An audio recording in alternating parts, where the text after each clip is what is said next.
Meni je sve drugo manje važno od ideje da naš narod bude najsnažniji na svijetu i da pokažem da je to moguće.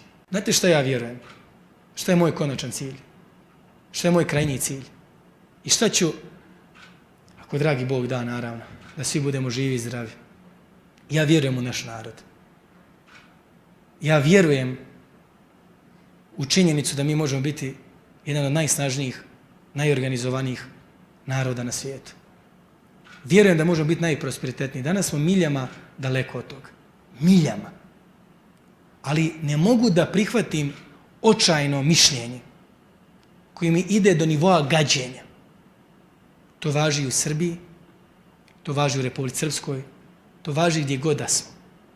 Mi jedan mali narod, a nije ovo Švajcarska, a nismo mi Njemci, ma nismo mi ovi, ma ne može to tako, to kod nas tako, to je Srbija, to je Republika Srpska, to su Srbi, to je tako. A što je to tako? A ko smo to mi?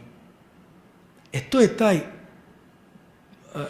neki mentalni sklop koji je dugo ukorijenjen i kojeg mi baštimo.